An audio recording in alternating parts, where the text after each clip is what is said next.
So we have another comic book movie coming out this weekend, and it looks like this one isn't doing that well domestically. Globally is looking a little bit different, but domestically, Venom The Last Dance is tracking below Black Adam, which is not good because, as you know, Black Adam did poorly in the box office. Not just domestically, but globally. Now, the difference that Venom 3 has is it looks like it's going to do well globally. We have some reviews to go over. I don't have any audience reviews. Those are the reviews that I really care about. But we'll take a look at what the critics are saying. And to be fair, the critics, I think they hated the second one. The second one, though, I have to agree with them, wasn't a very good movie. If Sony was ever going to make R-rated comic book movies, I don't understand why they start with Kraven. These movies should have been R-rated. Could you imagine how great an R-rated Venom movie would be? And I think they did a pretty good job with the first one. I do. But 2 was a piece of shit. It really was. This one, I'm hoping gets back to its roots. I'm a little curious to how they handle Null, who's a great villain. That's actually one of the better modern comic book runs, is that Venom run where he goes back and forth with Null. It's the Brian Stegman, Donny Cates run. It's actually really good. It's one of the better, like I said, modern comic book runs. Null's could actually be like a serious MCU threat. I wonder if they'll let Marvel use them. They should. That would be like beneficial for both companies because he actually could be a multiversal threat. But anyway, Venom The Last Dance. Going to do better than Joker 2. Maybe not domestically, but globally it's looking like it will. So the global numbers, it's probably what's going to save it. The highest budget of the 3 movies from what I was reading. Sony this weekend has its Marvel title, Venom The Last Dance, which is bound to see its lowest opening in the trilogy, stateside that is, after the previous installment, Venom Let There Be Carnage, opened to a franchise high of $90 million in October 2021, fueled by fanboys yearning to return to the cinemas after the coup. And that's true. But Let There Be Carnage had a big drop-off because it didn't have very good word of mouth. Had a good opening weekend, and then it kind of just teetered off because it's just not a very good movie. What a missed opportunity that was. I'm still disappointed in Let There Be Carnage because you had Woody Harrelson, who's played psycho serial killers before from Natural Born Killers. He would have been he could have pulled that role off, that Cletus Cassidy role off so well. Shackled by that PG-13 rating, it just was never going to work. That movie should have been R-rated, but no, let's do Kraven. I really hope Kraven bombs because I hate that concept. I hate these Spider-Man-less Spider-Man movies. Only Venom has managed to be good. Venom 2, Morbius, Kraven. Kraven is going to be shit. All those movies are garbage except Venom. The first one. And it's not even like that movie was, anything spectacular. It was just a fun movie. The original Venom once owned the October opening record in 2018 at $80 million before 2019's The Joker unseated it with $96 million. U.S. Canada pre-sales and tracking indicate an opening for Venom 3 that's just under that of 2022's Black Adam at $67 million. So Black Adam made $67 million. They're saying, I'm sorry, I should have finished reading this here, $65 million for Venom 3. So it's going to be $2 million under Black Adam. And then we have overseas is looking at $85 million, possibly higher, for an all-in global weekend of $150 million. The 3 will cost $120 million before P&A. So, yeah, that's okay. I thought it was 200 million. That's actually not that bad. So it's probably going to make its money back if word of mouth is good. If word of mouth is bad for this movie to fall off a cliff next weekend, just like Joker 2 did.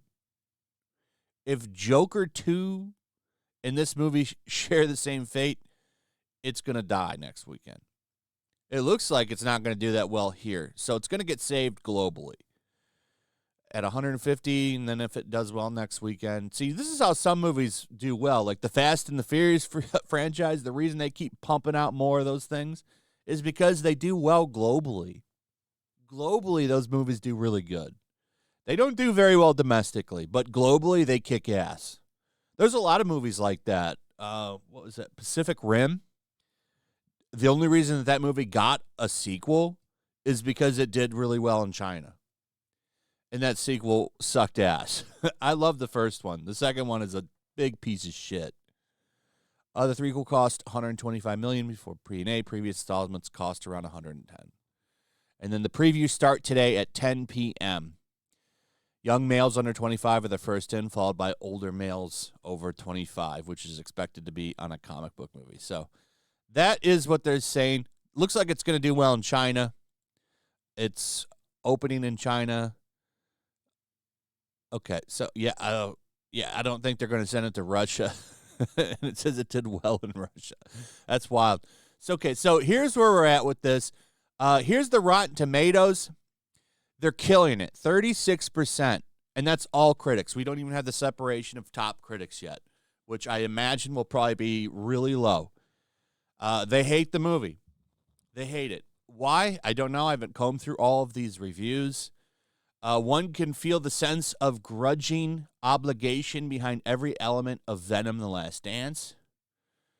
There's enough of the Eddie-Venom dynamic to keep fans engaged, but the movie's insistence on prioritizing plot-heavy exposition and unnecessary subplots holds it back from being the chaotic, joyful mess it could have been.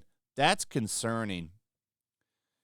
That's kind of like that's a fair review. Like, that's not like, oh, well, too much fan service or something like that. Like, I want it to just be a fun, joyful mess, to be honest. A chaotic, joyful mess. That sounds fun.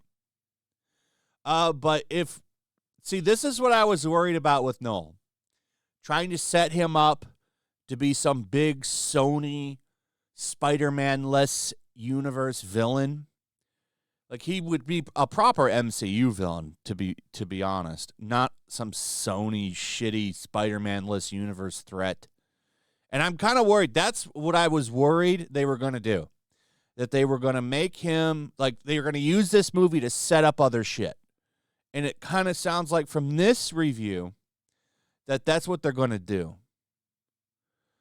Venom 3 rivals Joker 2 for worst superhero movie of all time.